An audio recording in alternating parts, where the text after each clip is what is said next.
we discuss the numerical solution of one-dimensional heat equation. There are two major methods to solve the one-dimensional heat equation. One is called the Smith method and the second one is called the Crank-Nicolson method. In this video, we will discuss the Smith method to solve the one-dimensional heat equation. The standard form of the one-dimensional heat equation is given by dou u by dou t equal to c square into dou square u by dou x square, where c square is equal to k divided by s rho is the diffusivity of the substance. X and t are the independent variables. Let us discuss the Smith method to solve one-dimensional heat equation. In this method also we are using the same Ij notation and the difference equations which are used in the previous section. In the introduction video we have already explained the representation of xy plane in the Ij notation. In the heat equation we have the variables as x and t, therefore we have the xt plane to represent the function u of xt. Consider a rectangular mesh in the xt plane with the spacing h along x direction and k along t direction, denoting a mesh point xt as ihjk, or we can represent the same simply as ij.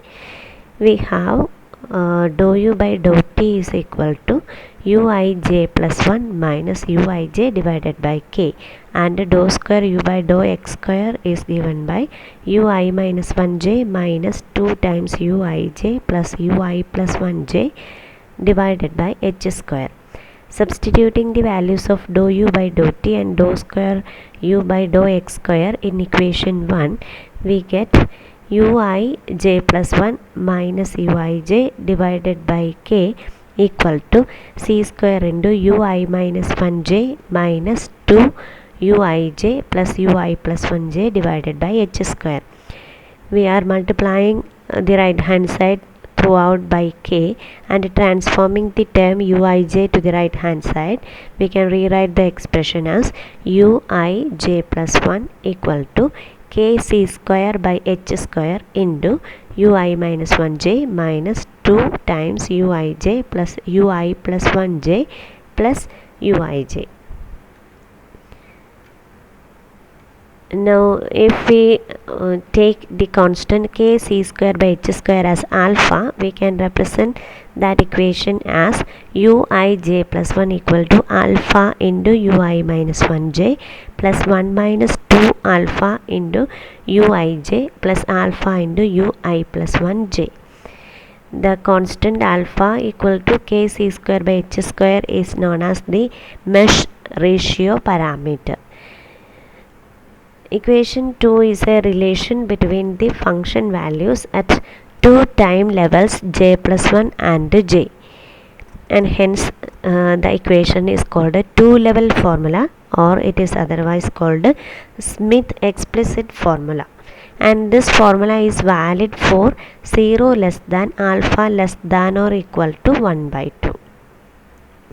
The Smith scheme is computationally simple, and for convergent result alpha should be less than or equal to 1 by 2, which means that k should be less than or equal to h square by 2c square.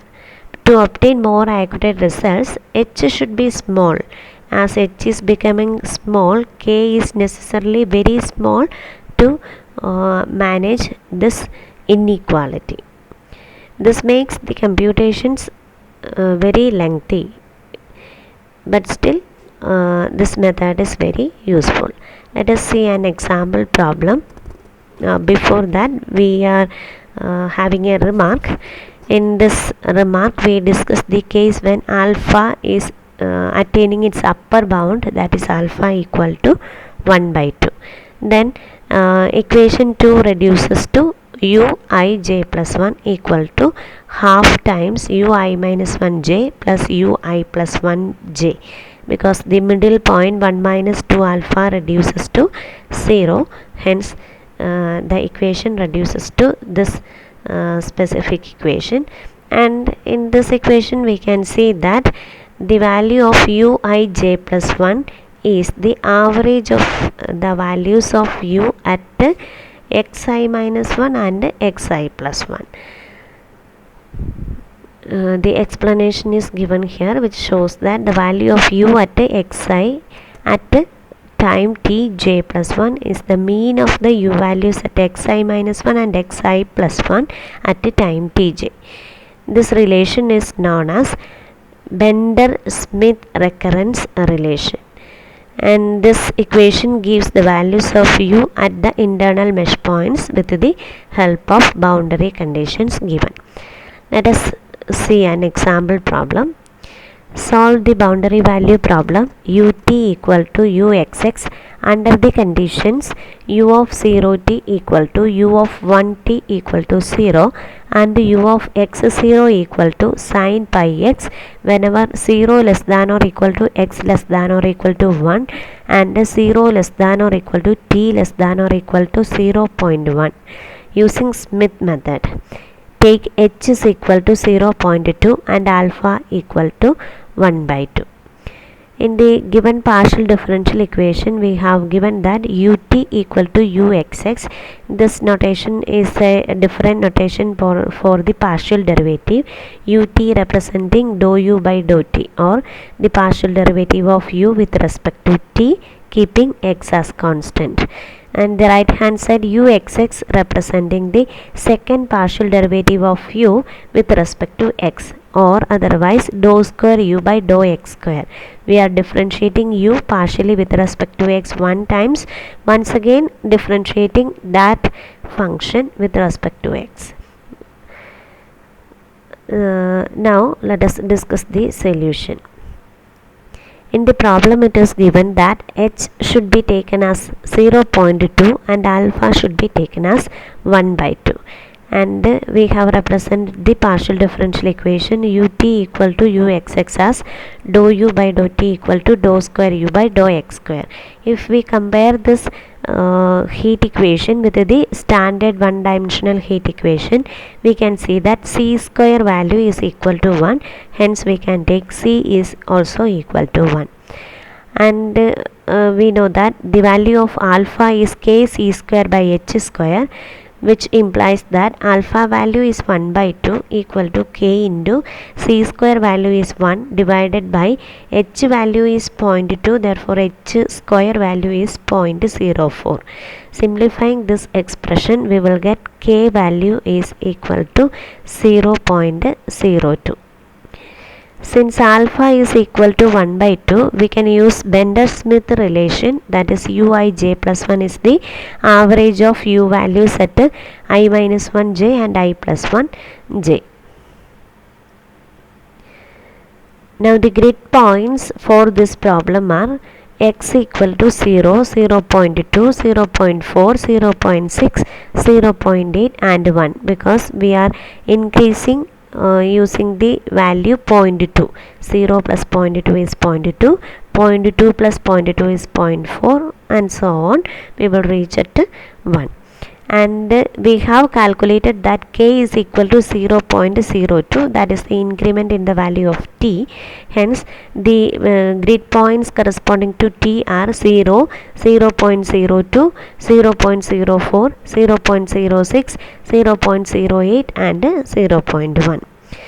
And now we are using the given boundary conditions. The first boundary condition is u of 0t equal to 0. That is, the value of u when x is equal to 0 is always 0. Hence the value of t does not affect. That is, we can write u of 0, 0, which is representing the value of u when x is equal to 0 and t equal to 0. And it is same as u of 0, 0.02 equal to u of 0 0.04 equal to u of 0 0.06 equal to u of 0 0.08 equal to u of 0 equal to 0.1 also equal to 0. Now take the second boundary condition that u of 1t is equal to 0. It means that whenever x is equal to 1, t can be any value, the value of the function is going to be 0, which can be represented as u of 1 0 equal to u of 1 0.2 equal to u of 1 0.04 equal to u of 1 0.06 equal to u of 1 0.08 equal to u of 1 0.1 also equal to 0. And the third boundary condition is u of x0 equal to sin pi x whenever x lies between 0 and 1. Here also we are taking the possible mesh points of x. They are 0, 0.2, 0.4, 0.6, 0.8 and 1, and we are calculating the corresponding images. U of 0 0 is equal to 0, u of 0.20 is sin 0.2 pi, which is calculated as 0.5875. u of 0.40 is sin 0.4 pi, value is 0.9511. u of 0.60 is sin 0.6 pi, which is again 0.9511. u of 0.80 equal to sin 0.8 pi, which is equal to 0.5875. u of 1 0 equal to sin pi, it is again equal to 0. Now we have tabulated the available values as a table, and we are representing the values of x along this direction and the values of t along this direction. X suffixes are denoted by I, t suffixes are denoted by j. Here, since we have to reach at 1, we should have 0, 0.2, 0.4, 0.6. Here we have 0.8 and here we have 1. And similarly, corresponding to t, we have t equal to 0, t equal to 0.02, t equal to 0.04, 0.06, 0.08 and 0.1. And the corresponding ij values are 0, 1, 2, 3, 4, 5. Here also 0, 1, 2, 3, 4, 5. The value of u when t is equal to 0 are given over here, given in the first row. The value of u when x value is equal to 0, all the values were 0, we have written the values in the first column, and the value of u when x is equal to 1, that is corresponding to I equal to 5, are again 0. We have written all the non-boundary values. Now we are going to calculate the remaining values, and first we should calculate u11.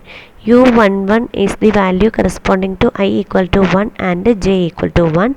Then we will calculate u21, then u31 and u41, which are the values in the first row. Calculation procedure is explained here. u11 is calculated as half times u00 plus u20. uij is calculated as uij plus 1 is calculated as 1 by 2 times ui minus 1 j plus ui plus 1 j. When we have taken I is equal to 1, we will get the equation reduces to half times u of 00 plus u of 20, which is half times 0 plus 0.9511, it is equal to 0.4756. If you look on to the table, we can calculate the same much easily without writing the formula. To get the value corresponding to u11 or value in this column, we are taking the average of the u values in the previous level, which are having I minus 1 the position and I plus 1 the position. That is, we are taking the average of 0 and 0.9511. That is 4 7 5 6. Similarly, if we require the value in the cell U21, it is going to be the average of 0.5875 and 0.9511. that is going to be the value which is appearing over here. And for the next cell, the average is average of 0.9511 and 0.5875. and for the value of this cell, we have the average of 0.9511 and 0. and the calculation is explained here.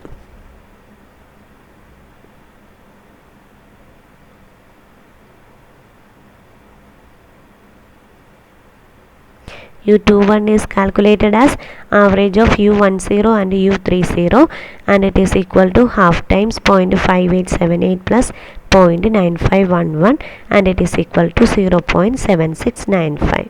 Similarly, U31 and U41 are calculated. Looking onto the table, it is easy to calculate the values by taking the averages, and we have calculated all the remaining values as shown above. We can say that the value of U11 is 0.4756, which is the average of 0 and 0.9511. The value of U21 is 0.7695, which is the average of 0.5878 and 0.9511. and the value of U31 is again same value, because it is again the average of 0.9511 and 0.5878. and the value of U41 is the average of 0.9511 and 0, it is 0.4756. Similarly, this value is the average of 0 and 0.7695.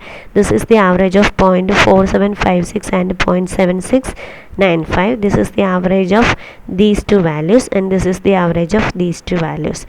And we have calculated all the values in the similar way, and this table is the solution, because we have all the values of U at all the required mesh points.